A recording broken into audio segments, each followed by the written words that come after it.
Deep beneath the earth, hidden from the eyes of enemies and allies alike, lies Nargothrond, the shining jewel of the Elves, a city carved into the very bones of the world. Its halls glow with golden light, its rivers whisper ancient secrets, and its people sing songs of triumph and sorrow. But tonight, even as King Finrod Felagund walks these torch-lit corridors, a chill lingers in the air. Something is coming. A shadow stirs beyond the mountains, a whisper of malice carried on the wind. Morgoth's hunger grows, and Nargothrond's days of secrecy may soon be over. Should Finrod listen to the warnings of Ulmo, the god of waters, who urges caution, or will he trust in the strength of his hidden realm, risking everything for pride? The fate of an entire city and its people hangs in the balance. Where are you joining us from tonight? Let us know in the comments below, whether it's dawn breaking over your horizon or the quiet hush of midnight. We'd love to hear how your journey into this tale begins. Because this is more than just a story.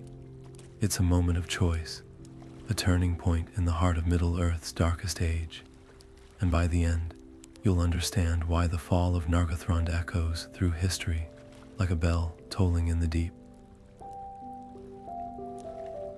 Finrod's council chamber hums with murmurs of unease as torches flicker against the carved stone walls. Around the great table sit the wisest of Nargothrond Orodreth, his brow furrowed in thought, Gwyndor with fire in his eyes, and others whose loyalty wars with fear. The air is thick with unspoken dread, for none can deny the signs. Wolves prowl nearer the borders, orcs scout the passes, and the very rivers seem to whisper warnings. Gwyndor's fist strikes the table as he speaks of his brother Gelmir, lost to Morgoth's dungeons, his voice raw with grief. Must we cower in these caverns while darkness devours our kin? Every day we delay, Angband grows stronger, yet Orodreth counters with cooler words, his fingers tracing the edge of a map. Our strength lies in secrecy. If we march openly, we abandon the very advantage that has kept us safe. The debate spirals. Some call for bold strikes against the enemy's outposts, others for fortifying the hidden gates. Finrod listens in silence, his gaze distant, as if hearing echoes of Ulmo's voice in the river's song below. Then, with a slow nod, he makes his choice. Scouts will venture beyond the Narog, cloaked in twilight, to seek the truth of Morgoth's movements. It seems a measured step, neither reckless nor passive, but in the shadows, unseen, dark eyes are watching. A single footprint in the mud, a snapped twig, small signs that will unravel centuries of caution. The scouts return at dawn, their cloaks torn and faces grim with the weight of what they've seen. Kneeling before Finrod, their leader speaks in hushed tones. Not just orcs march upon Nargothrond, but a sea of them, blackening the plains like a storm cloud. And at their head, a horror no elf has faced in centuries. Glorung, the great worm, his scales glinting like bloodied bronze, his breath curling the grass to ash. The chamber falls silent. Even Gwyndor's fiery defiance flickers into dread. Finrod's hands tighten around the edge of the table. This is no ordinary raid. Morgoth means to drown them in fire and fang. Orders ripple through the city before the sun climbs higher. Smiths hammer reinforcements onto the great gates, while archers take positions along the hidden balconies overlooking the river. But as the people work, their songs falter, whispers weave through the streets, Why did we abandon secrecy? Why provoke the dragon's wrath? Even Orodreth, ever loyal, watches Finrod with a question in his eyes. Had the king's pride undone them all? Yet Finrod does not flinch. Standing atop the highest terrace, he gazes toward the approaching shadow. His voice, when he speaks, carries the weight of a ruler who knows his fate is sealed. Prepare the bridges, he tells his captains. Let the river be our shield, and if Glorung seeks our ruin, he will find the price steep indeed. But below, in the torch-lit tunnels, a child clutches her mother's sleeve and asks, voice trembling, will the fires reach us here? No one answers. The very stones of Nargothrond seem to hold their breath. A lone figure emerges from the eastern forests, his cloak ragged from months of flight, his sword notched with battles fought and lost. Túrin Turambar carries no banners, no titles, only a curse that clings like winter frost. The guards of Nargothrond lower their spears as he stumbles toward the hidden gates, his eyes hollow with exhaustion. Yet when he speaks, his voice cuts through the murmurs like steel. I seek no throne, he tells them, only a place to stand against the shadow. Word races through the city, a mortal here in their last sanctuary. Some whisper he is an omen, others a fool. But when Finrod meets Tirin's gaze, the Elf King sees what others miss, the same unyielding fire that once burned in his own heart before grief tempered it. Orodreth's hand rests on Finrod's arm as the council debates. You cannot trust this man, he urges. His path is tangled with darkness. Have we not suffered enough? Yet even as he speaks, the elves glance toward Tirin, who stands unbowed before their scrutiny. His tales of Morgoth's forces, troop movements, weak points in their lines, are too precise to ignore. Gwyndor, ever impulsive, slams his tankard down. He fights. That's more than we've done in years. The hall erupts, voices clashing like swords. Tirin's presence becomes a spark and tinder. By day, he trains the elves in new tactics, turning their hidden passages into traps, their caution into cunning.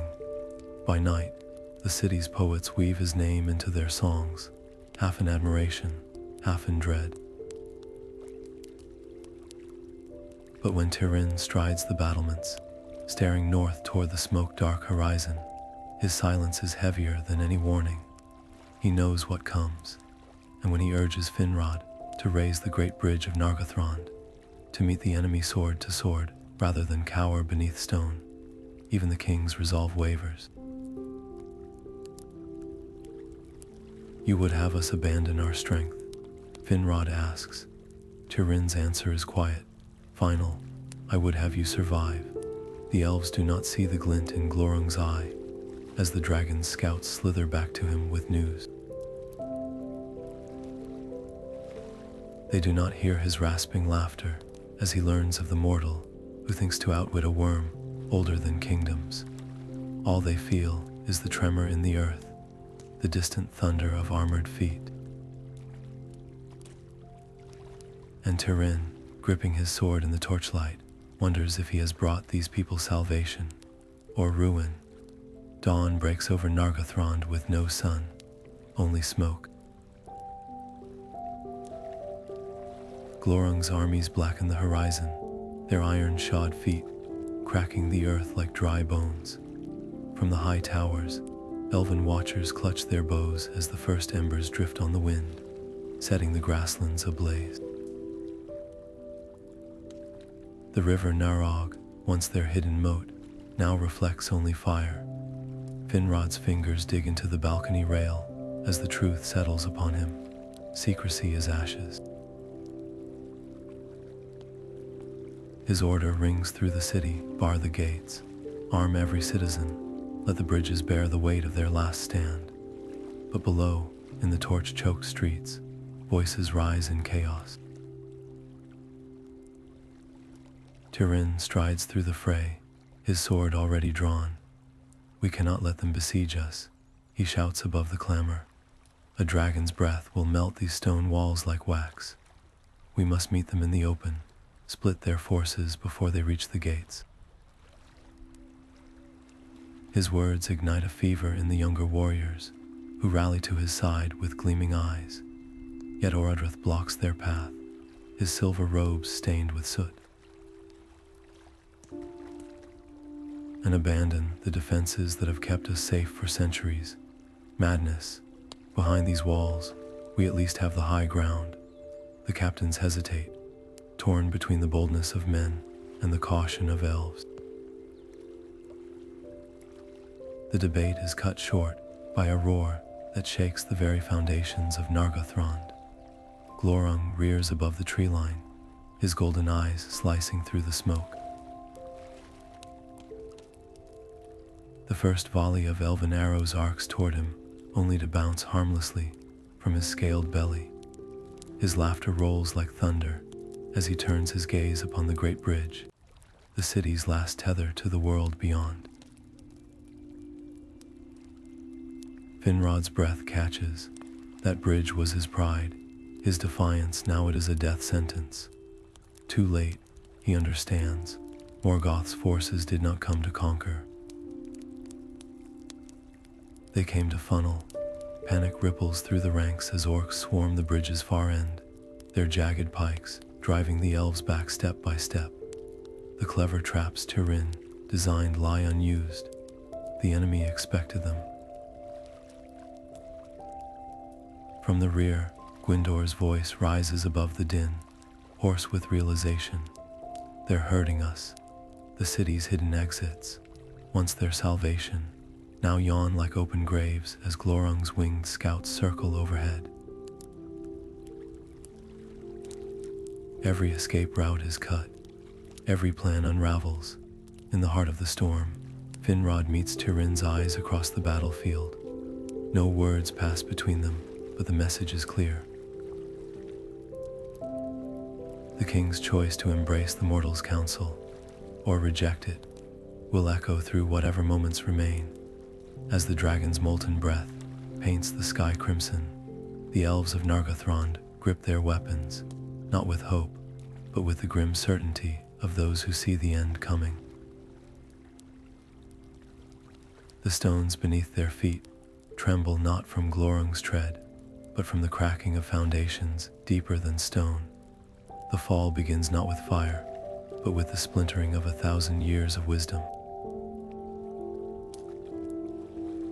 The shriek of splintering wood echoes through Nargothrond, like the death cry of a god. Glorung's bulk smashes through the great gates, sending iron-reinforced beams spinning into the defenders like spears. A wave of stinking heat rolls ahead of him, searing the air from elven lungs as orcs pour through the breach, their jagged blades catching the firelight. Finrod's sword is a flash of silver in the chaos, his voice rising above the screams as he rallies warriors to plug the gap. For every step they take, make them pay in blood. But the enemy does not come in steps, they come in a flood, clambering over their own fallen, driven mad by the dragon's presence. Tirin's black sword dances amid the fray, shearing through orcish helms like parchment. Where he strikes, a momentary space clears, but the horde simply flows around him like a dark river around a stone. His arms burn with fatigue, yet he cannot pause, not when elven children are being dragged screaming into side tunnels by clawed hands. He glimpses Finrod across the carnage, the king's golden hair now matted with grime, his armor dented from a dozen glancing blows. Their eyes meet, a shared moment of terrible understanding. This is no battle, this is butchery. The once splendid mosaics of Nargothrond's grand hall are slick with gore, the colored tiles obscured beneath trampling boots. Gwyndor staggers backward, his shield arm hanging limp, bellowing curses as he swings his axe one-handed. Orodreth scholars, who once debated philosophy in these halls, now die with inked fingers wrapped around borrowed daggers. Even the city's statues seem to weep, their marble faces streaked with soot as smoke coils upward through shattered skylights. Somewhere above the din, Glorung's laughter rumbles like distant thunder. He does not join the slaughter, not yet. The dragon watches, savoring the terror, his glowing eyes tracking the elves' desperate retreat toward the inner chambers. Why crush ants beneath his claws when their own fear will herd them into his jaws? Tirin knows this game. He's seen it before in the ruins of Lament. Fall back to the treasury vaults, he roars, shoving an elf child toward a side passage. The corridors narrow there. We can hold them, but Finrod does not follow. Instead, the king turns toward the broken gates, toward the monstrous silhouette wreathed in flame. His lips move in an old song, one of challenge, not lament. The elves still standing shrink back as he strides forward. They know what comes next. Every legend has its price, every king his final stand. Tirin's shout of protest is lost in the sudden rush of wind as Glorung inhales, his chest expanding like a smith's bellows. The last thing Nargothrond sees of Finrod Felagund is his raised sword, catching the dragon, fire's glow, not in surrender, but in defiance, a single spark against the coming inferno. The throne room of Nargothrond, once a place of gleaming silver and whispered counsel, is now a slaughterhouse of shattered marble and splintered shields. Finrod staggers backward, his back pressed against the carven throne as the orc captain looms over him, a mountain of scarred flesh and rusted iron, its breath reeking of rotten meat. Blood trickles from a gash above the king's brow, blurring his vision, but his grip on his sword never wavers. Behind him, the last of his people scramble through the hidden passage beneath the dais, their sobs echoing off the vaulted ceiling. A child's cry cuts through the din, and Finrod's heart twists. He cannot hold this beast forever, but he can buy them moments. With a roar that shakes dust from the rafters, the orc swings its cleaver, a brutal stroke meant to split Finrod down to the bone. The elf king twists aside, his blade flashing upward to carve a red line across the monster's thigh. It bellows, more in rage than pain, but the distraction is enough. Finrod's voice rises, not in a war cry, but in song, a melody older than Nargothrond itself, a lament for all that will be lost today. The notes hang in the air like spells, and for a heartbeat, even the orc hesitates. There is power in this music, power that predates swords and crowns. The creature recovers with a snarl, landing a crushing blow to Finrod's ribs. Armor buckles. Bones crack. The king crashes to his knees, his sword skittering across the blood-slick floor. Yet still, he sings. The words are indistinct now, choked with blood, but the tune lingers a thread of light in the gathering dark. Somewhere beyond the crumbling walls, elves flee into the night, their footsteps swallowed by the whispering forests. They carry no treasures, no scrolls of lore, only the memory of their king's voice rising above the chaos. The orc raises its weapon for the killing stroke, but pauses. Glorung's shadow darkens the broken windows, his molten gaze piercing the throne room, A flick of the dragon's tail, and the orc captain is hurled aside like a toy, its body smashing into the far wall. Finrod lifts his head, meeting the dragon's golden eyes. No fear, no pleading, only quiet defiance. Glorung's laugh is the sound of grinding boulders. So this is the mighty Finrod, he hisses, his voice slithering through the ruins, a singer in the ashes. The last thing the survivors hear as they disappear into the trees is not the roar of flames, nor the clash of steel, but the final, faltering notes of Finrod's song, cut short by a sound none dare name. The bridges collapse, the river runs black, and Nargothrond, the hidden jewel, becomes one more grave in Morgoth's shadow. Deep in the wilds, Orodreth presses a hand to a child's trembling lips, silencing their whimpers as torchlight flickers in the distance. Gwyndor clutches his axe, his face a mask of grief and fury, and Tirin stares back at the glow on the horizon, his fingers tightening around the hilt of his sword. No one speaks, no one needs to. Some losses are too vast for words. The age of hidden kingdoms is over. What comes next will be written in blood and fire. Gwyndor's sword falls from his grasp, its clatter lost in the roar of flames. He doesn't hear the screams of the fleeing elves, doesn't feel the heat blistering his skin. All he sees is Finrod's empty armor, the scorched outline of a king who stood alone against the darkness. His breath comes in ragged gasps, grief twisting into something sharper, hotter, vengeance. With a cry that tears his throat raw, Gwyndor snatches up his axe and turns on the survivors huddled in the tree line. Will you crawl away like beaten dogs? He snarls, his voice cracking under the weight of unshed tears. Or will you make Morgoth choke on his victory? A handful of warriors, their faces streaked with soot and blood, rise shakily to their feet.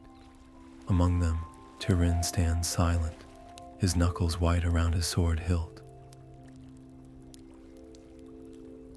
The weight of his counsel, the bridges, the open battle presses on him like a tombstone. He should have known, he should have seen the trap. Now, with no words left to offer, he steps forward, his presence answer enough. Their pursuit is swift, desperate, a blur of trampled ferns and snapped branches as they track Glorung's smoldering path north. The dragon's scales have scorched the earth, leaving a trail even the weary can follow. But with every mile, the signs grow stranger, broken weapons, arranged almost deliberately, discarded elven cloaks, fluttering from trees like macabre banners. Tirin's pulse quickens. This is too easy, he mutters, scanning the shadowed thickets. He's hurting us again. Gwyndor doesn't listen. Ahead, a glint of gold catches his eye. Finrod's circlet, tossed carelessly in the mud. With a roar, he charges forward, his warriors surging after him, straight into the hollow where the trees grow too thick, the ground too soft. The trap springs with a whisper. Nets of woven steel drop from the canopy, tangling limbs, while hidden orcs rise from pits, their jagged spears jabbing upward. Chaos erupts. Tirin's blade severs ropes, but for every net cut, 2 more descend. And then, laughter. Glorung's massive head emerges from the tree line, his slit pupilled eyes drinking in their struggle. Brave little moths, he coos, his voice like oil on flame. Did you truly think to sting me? His tail flicks, and the earth trembles, revealing a yawning pit behind them, a dungeon mouth, its depths echoing with the moans of forgotten prisoners. Gwyndor, tangled in steel, meets the dragon's gaze unflinching. Kill me and be done with it, worm, but Glorung's grin widens. Oh no, proud one, you'll live. Long enough to watch hope crumble, as orcish hands drag Gwyndor into the blackness. His final sight is Tirin, sword raised, teeth bared in futile defiance, and the terrible understanding that this, too, was calculated. The dragon didn't just want Nargothrond's gold or its people. He wanted its spirit broken, and as the pit closes overhead, Gwyndor's screams blend with the echoes of his fallen king. One more note in Morgoth's symphony of ruin. The woods swallow Tirin whole, gnarled roots snag his boots, branches claw at his face, but he feels nothing.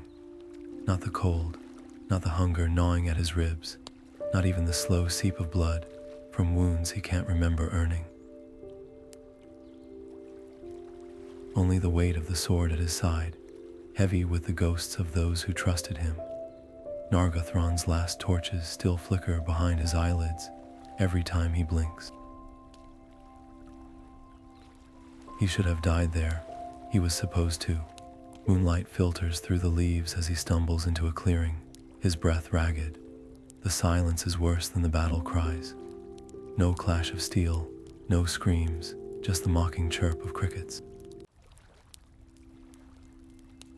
He sinks to his knees, fingers digging into the soil, as if he could strangle the earth itself.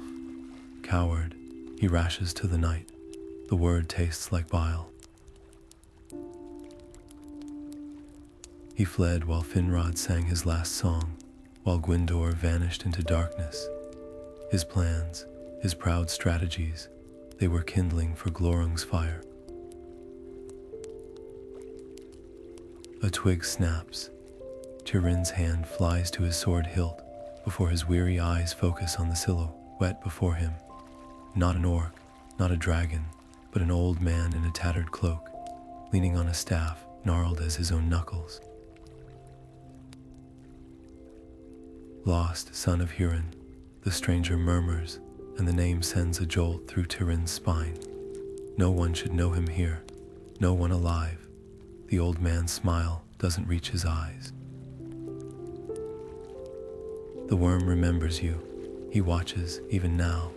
Tirin's sword is halfway drawn before he checks himself. This is no foe, just another voice in the long chorus of his ruin. What do you want? He growls. The stranger tilts his head, moonlight catching the silver in his beard. To offer what you crave, he says softly, a path to the dragon's belly. Not with armies, not with pride, but with the one thing Glorung cannot burn. He extends a hand, and in his palm rests a simple iron key, rusted with age. Breach his lair where he feels safest. Let him think he's won until your blade finds his heart. The key gleams dully, and Tirin's pulse hammers. This reeks of trickery. Yet what choice does he have? Every road behind him is ash. Every road ahead drowns in shadow. His fingers close around the key, its edges biting into his flesh like a promise, or a noose.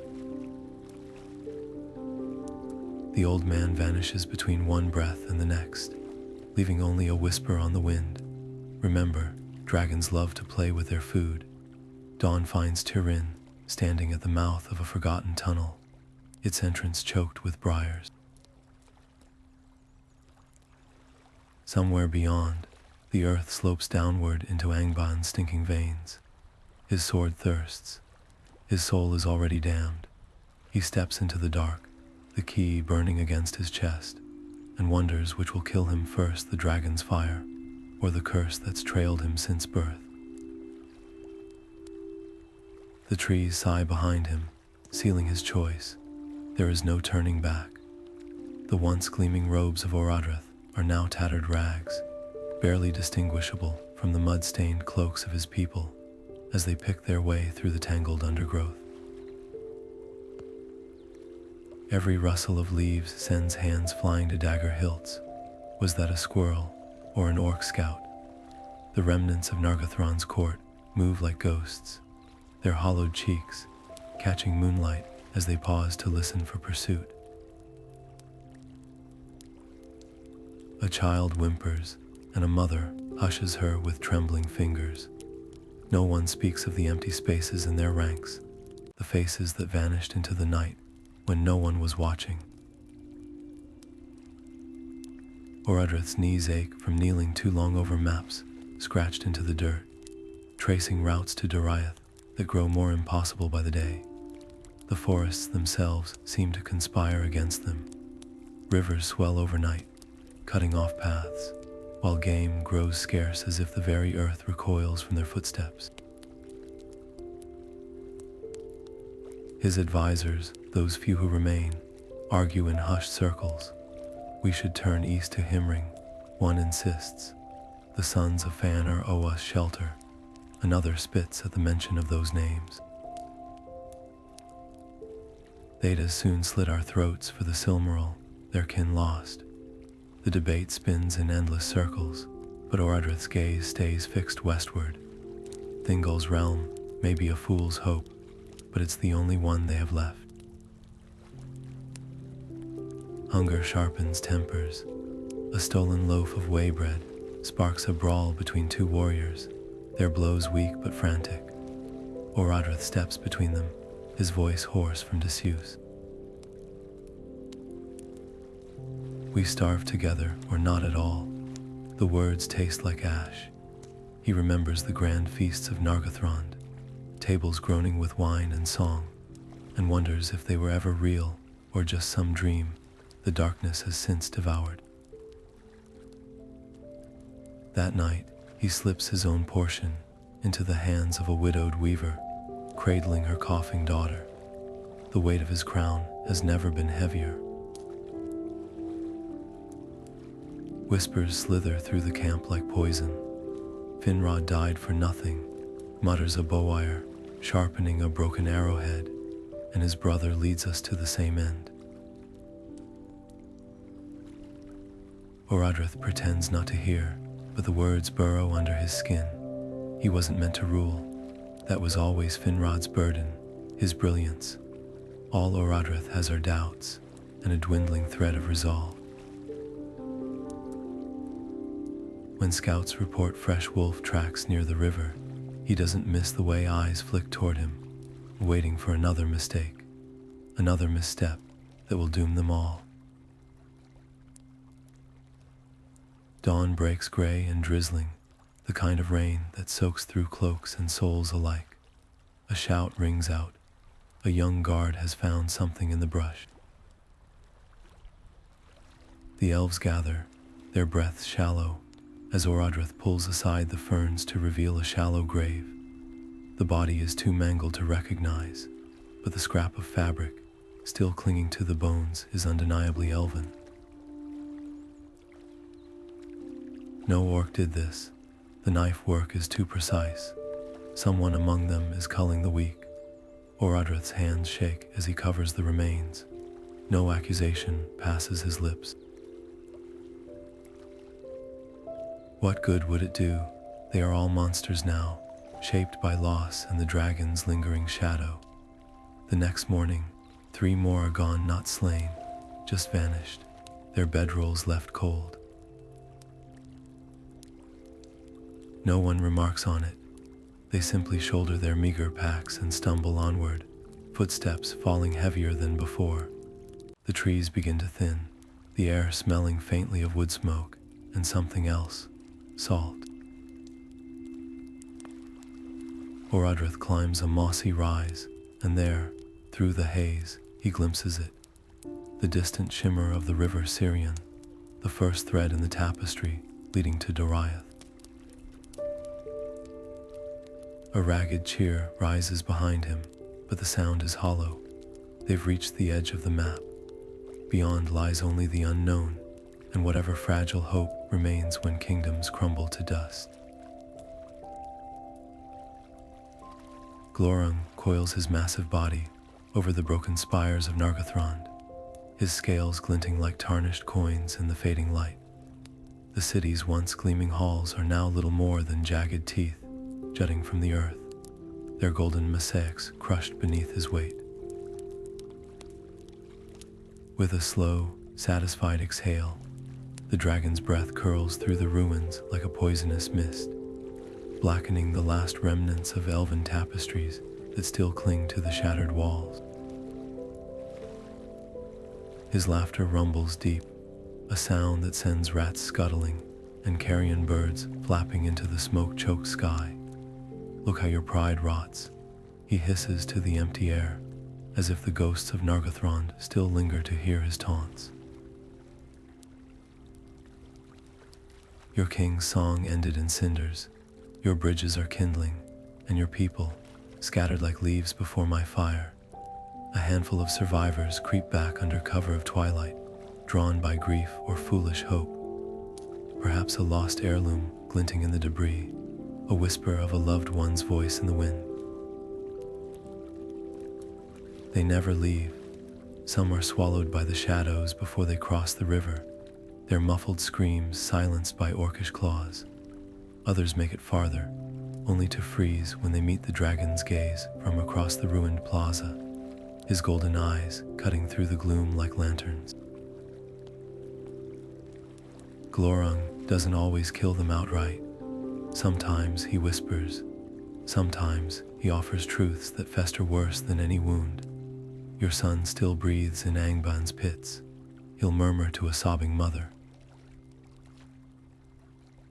Go north, and you might hear his screams before the end.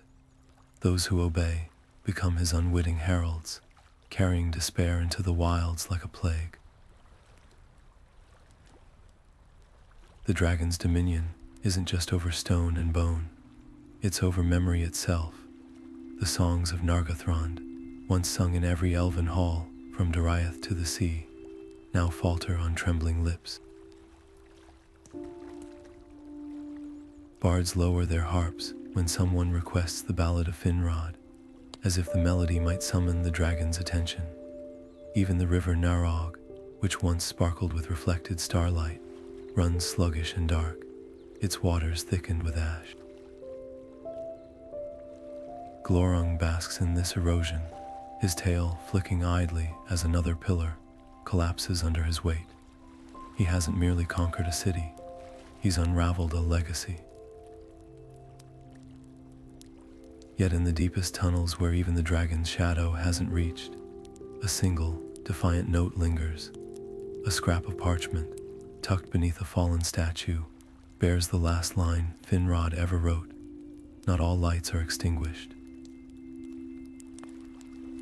The ink is smudged, the edge is charred, but it's enough.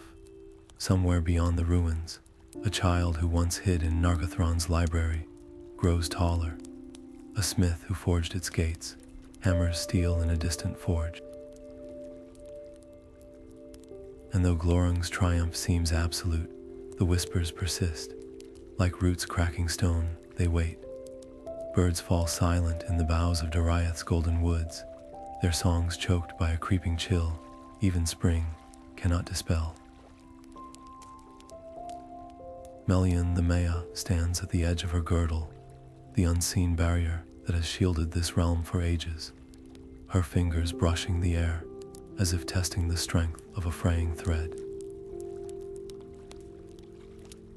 The scent of smoke lingers, carried on winds that should not reach here, not through her enchantments. Beyond the tree line, the laughter of elven children echoes, blissfully unaware. They do not feel the echo of Nargothrond's collapse, shuddering through the unseen layers of the world, but Melian does. It pulses like a wound in the earth song. Thingol finds her at dusk, her silhouette rigid against the twilight.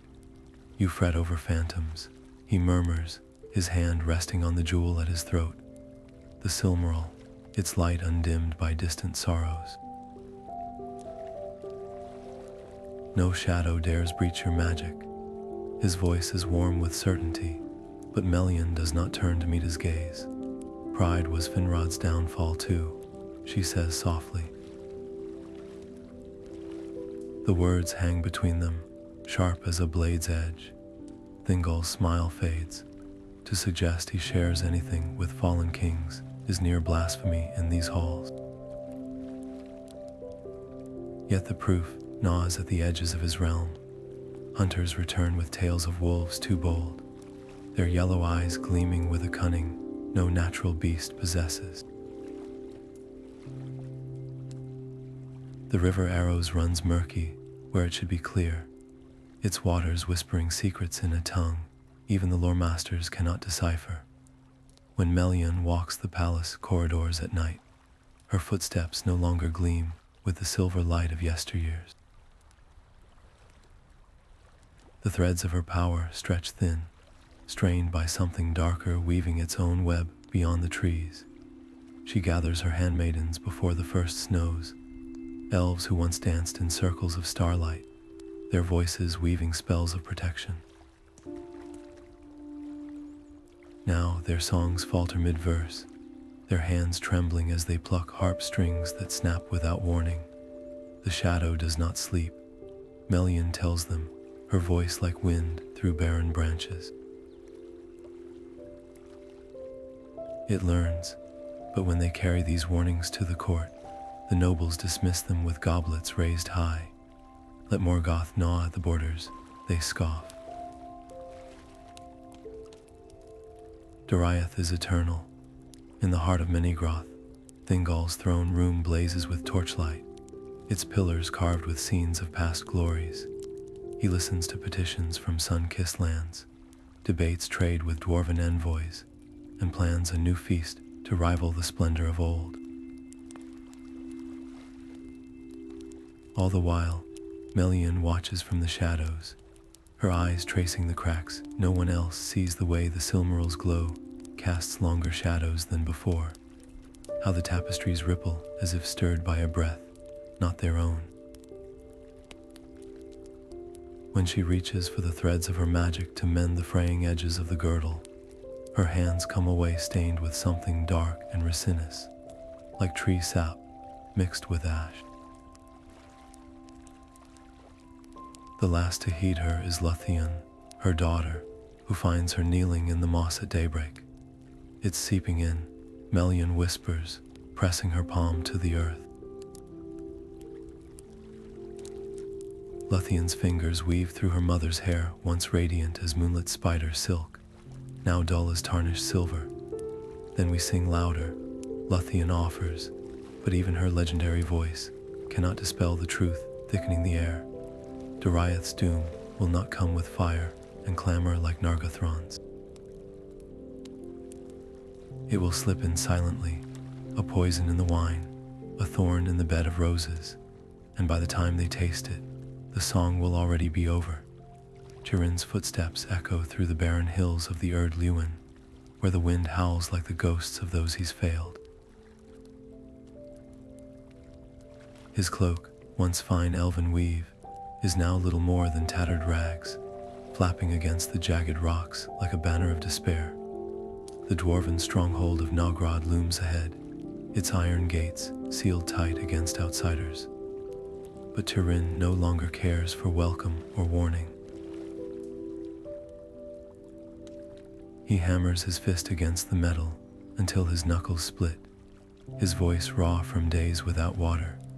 Open, or will the children of Allah hide while the dragon feasts?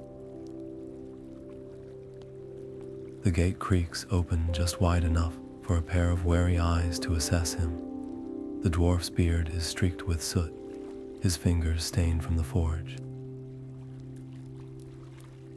"We know your name, son of Hurin," he grunts, "and your curse. Why should we arm a man whose shadow brings ruin?" Tirin's jaw tightens. He could lie. He could bargain. Instead, he meets the dwarf's gaze and speaks the only truth left to him.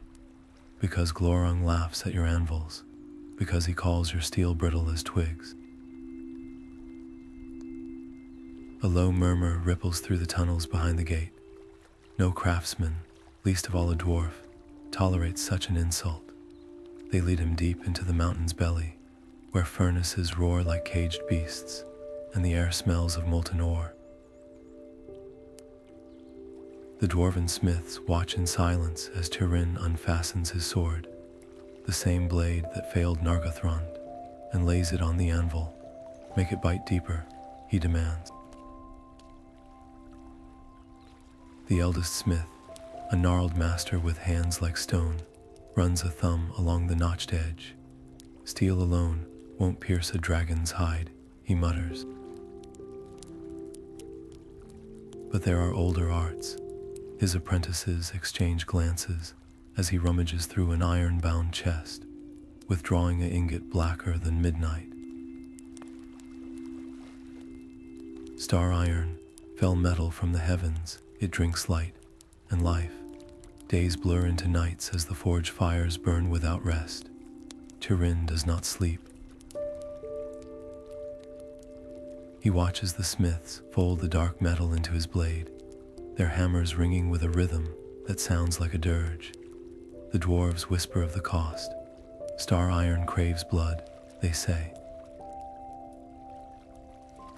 It will cut true, but each strike will scar the wielder's soul. Tirin barely hears them. His dreams are already stained with screams Gwyndor's rage, Finrod's last song, the child who begged for mercy in the ruins. What's one more wound? When the sword is finished, it barely resembles the weapon he carried in. The blade drinks the torchlight, its edge shimmering with a faint, hungry glow. The dwarves present it to him with solemn faces, as if handing over a burial shroud. "Name it," their leader says. Tirin's fingers curl around the hilt, and for the first time in months, his hands don't shake. "Gurthing," he murmurs, "iron of death." The word hangs in the air like a vow. Beyond the mountains, Glorung stirs in his stolen halls, his golden eyes narrowing as if sensing a shift in the wind. Somewhere, a thread of fate tightens, but Tirin no longer believes in fate, only fire and the edge of a blade. As he steps back into the daylight, the newly forged weapon heavy at his side, the dwarves' final warning follows him like a shadow. "Beware, dragon slayer." Vengeance has two edges. The gate clangs shut behind him, sealing away their worries. They don't understand. He isn't afraid of bleeding. He's afraid of living long enough to forget why he started. The dwarven forge master's fingers tap against his anvil, each metallic click measuring the weight of Tirin's desperation. "Steel we can give you," he says at last, his voice rough as gravel, but not for empty promises. Beneath the dragon's belly lies the hoard of Nargothrond, gold beyond counting, gems that drank starlight for centuries. "Bring us but a handful, and Gurthing will pierce scales that turn lesser blades aside." His apprentices freeze mid-strike, hammers hovering in the smoky air. Even the bellows seem to hold their breath. Tirin's knuckles whiten around the hilt of his old sword. He's seen Glorung, curled atop those ruins like a thief guarding stolen treasure. Felt the furnace heat of the dragon's breath, blackening the stones where elven children once played.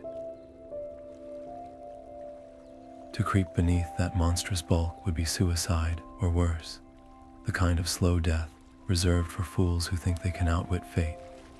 Yet when he lifts his head, the dwarves see no hesitation in his eyes, only the cold calculus of a man with nothing left to lose.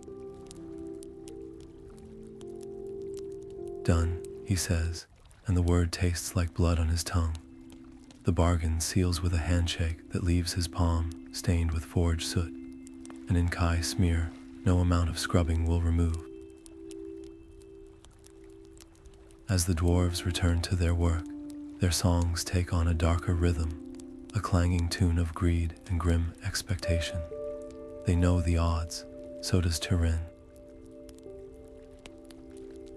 But as he steps back into the wind-scoured mountains, the first snowflakes of winter catching in his hair, the true cost settles upon him, not just the danger, but the cruel poetry of it. Nargothrond's gold built bridges of light across the Narog. Now that same treasure will buy the weapon meant to avenge its ruin. Nightfall finds him crouched on a ridge, overlooking the city's carcass, his cloak pulled tight against the biting wind. Glorung's bulk rises and falls in the distance, his slumber sending tremors through the earth.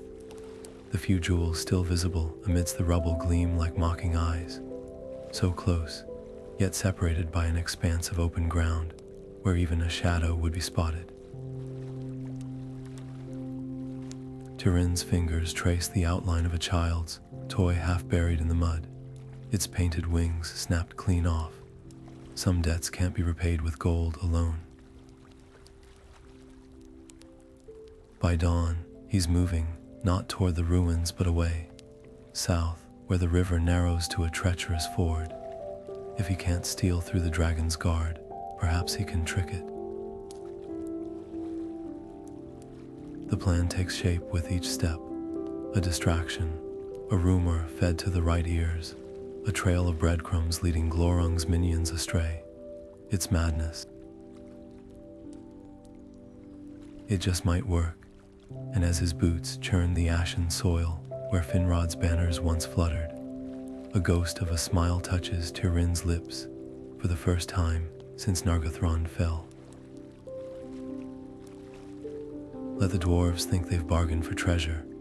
What he brings them will be written in dragon's blood. The air thickens with a scent like burning copper as Tirin picks his way through the ruins. Not the reek of dragon fire, but something subtler, slithering into his thoughts like smoke under a door. Glorung doesn't need flames to hunt.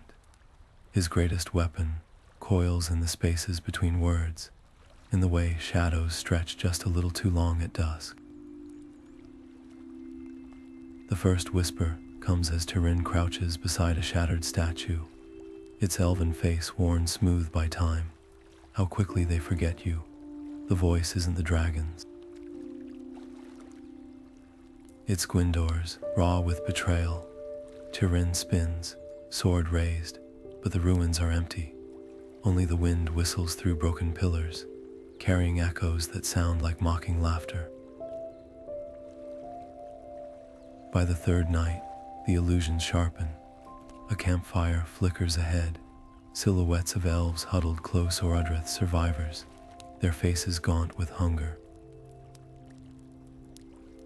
Tirin's heart lurches, but as he stumbles forward, the flames gutter out, leaving only a circle of charred bone.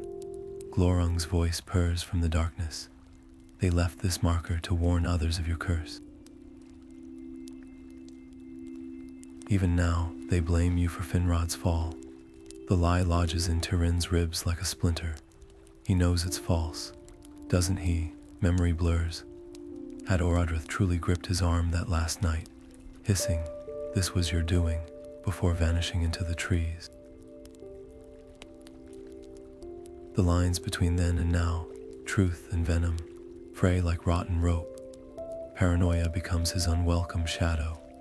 When a band of woodcutters offers aid near the ford of Teglin, Tirin sees their axes glint too brightly, their smiles stretch too wide. Dragon spies, he mutters, backing away. Gurthang thirsts in his grip. The men shout protests, but their voices warp into hissing syllables, their faces melting into scales before his eyes.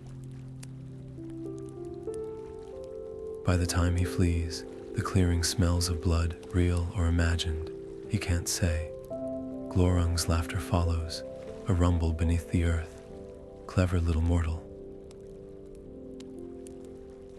You see the truth at last. The final trick is the cruelest.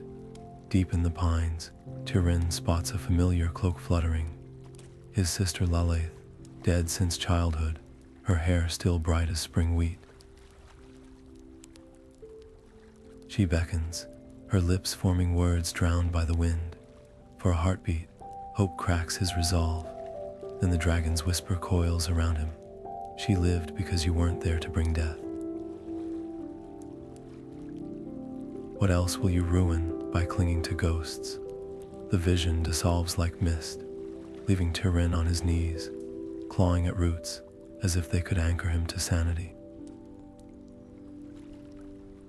Glorung doesn't need to crush bones when he can shatter minds. Each step Tirin takes toward the dwarven stronghold now feels like treading a spider's web. Every thread vibrates with unseen peril. Every shadow pulses with half-glimpsed threats. The sword at his side grows heavier, its star iron humming as if eager to taste the dragon's black heart. But as the trees thin and the mountains loom, a terrible doubt gnaws at him. Is this path his own choice, or another twist in the dragon's game? The wind offers no answers. Only the scent of burning copper lingers, thick as a burial shroud. The ruins of Nargothrond no longer resemble a city, just broken teeth of stone jutting from scorched earth, the last gravestones of a fallen kingdom. Tirin's boots crunch over shards of elven glass as he steps into the dragon's shadow, the air thick with the stench of sulfur and spoiled meat.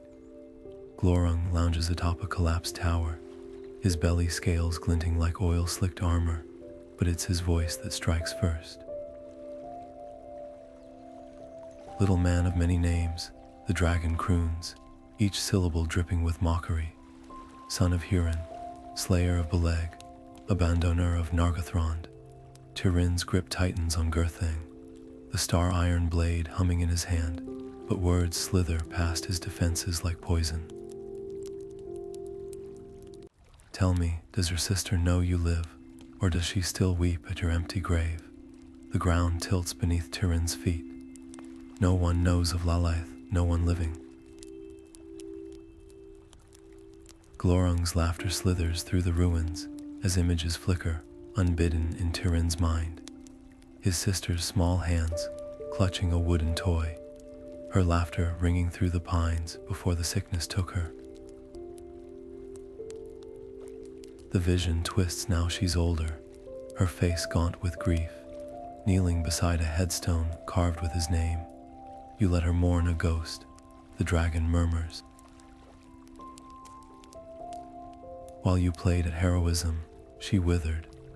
Gurthang trembles in Tirin's grip, its edge catching the dying light, but the weight of the truth drags at his arm like chains.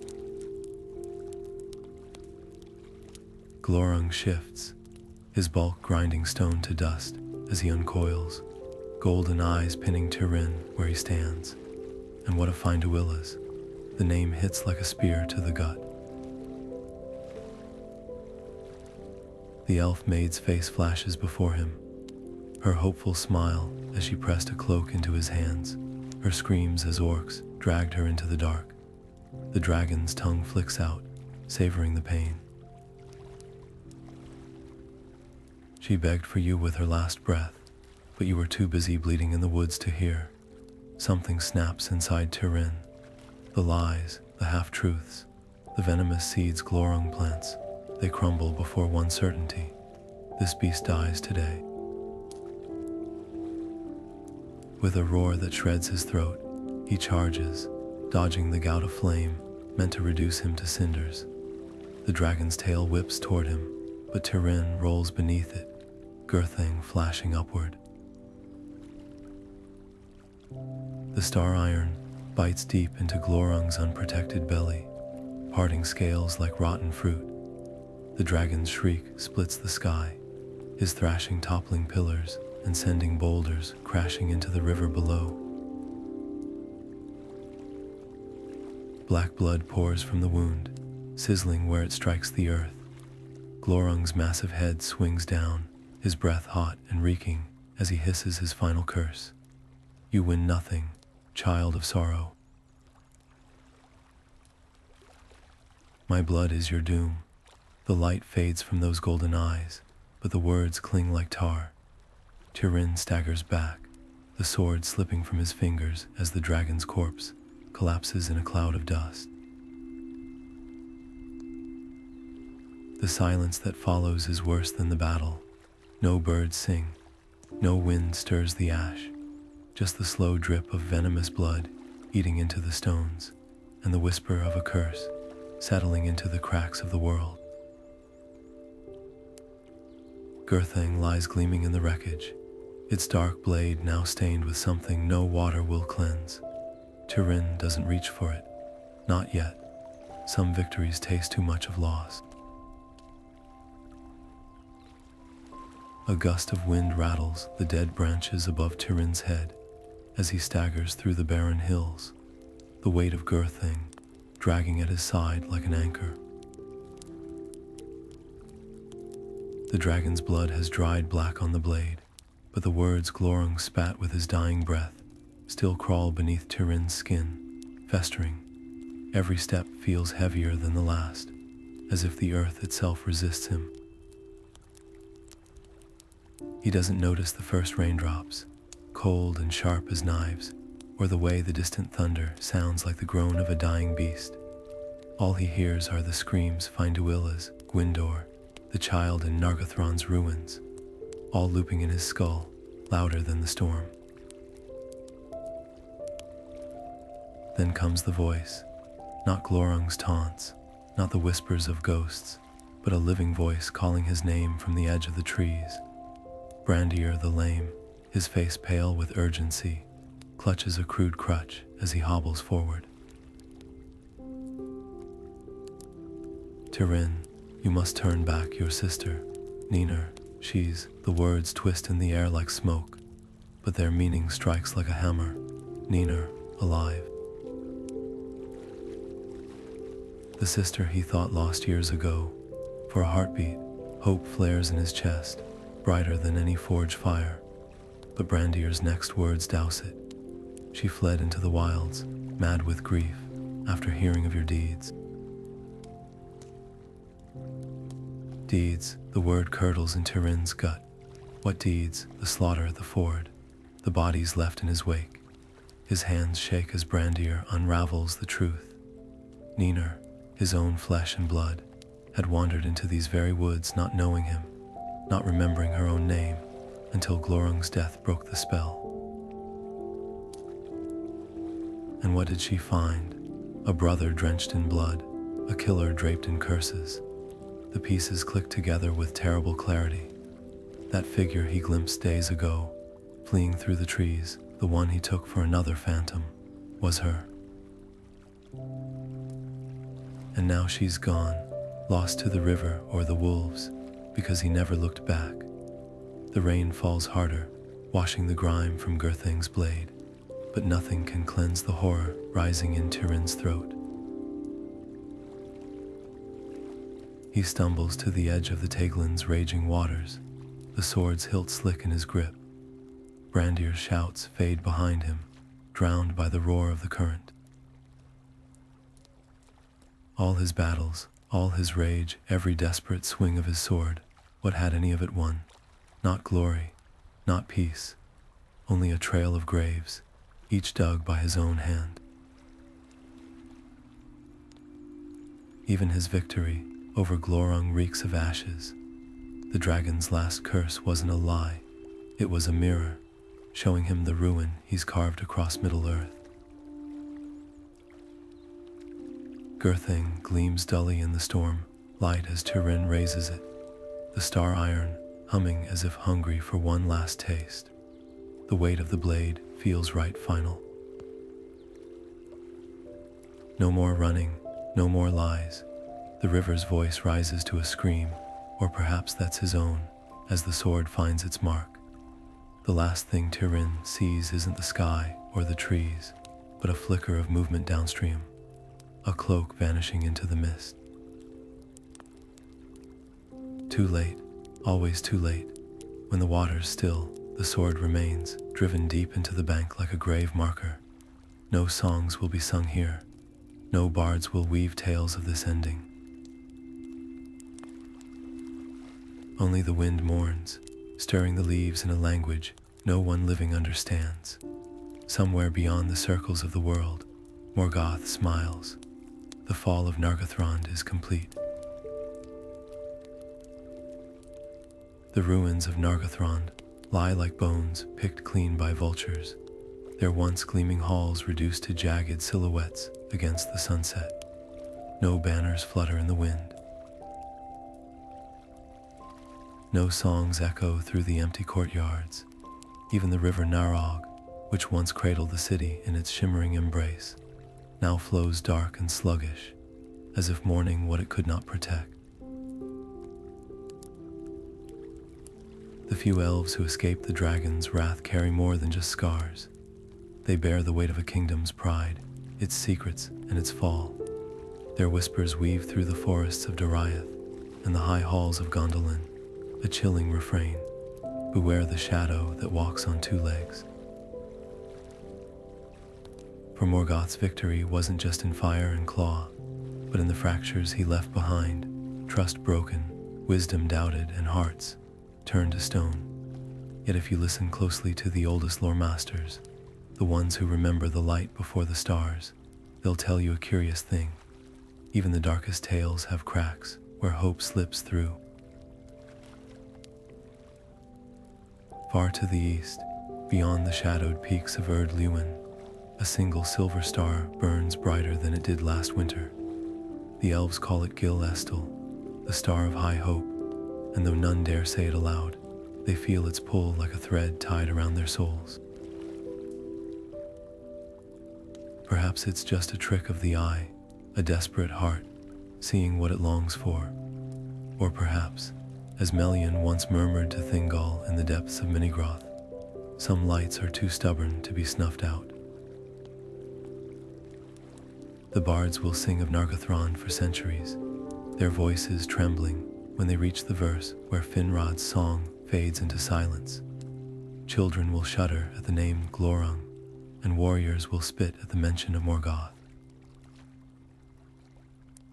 But in the quiet spaces between the notes, if you lean in close, you might catch another melody, softer, fiercer, echoing from the edges of the story. It's the sound of a smith's hammer in Nogrod, forging a blade that will one day find its mark. It's the rustle of parchment, hidden beneath a fallen statue, its ink still whispering defiance. And it's the footsteps of a lone figure elf, mortal, or something, in between picking their way through the ashes, because someone must bear witness. The age of hidden kingdoms may be over, but the tale isn't finished. Not while stars still rise, not while memory lingers, and not while the wind carries the faintest echo of a lullaby, hummed by a mother to her child in the depths of the night.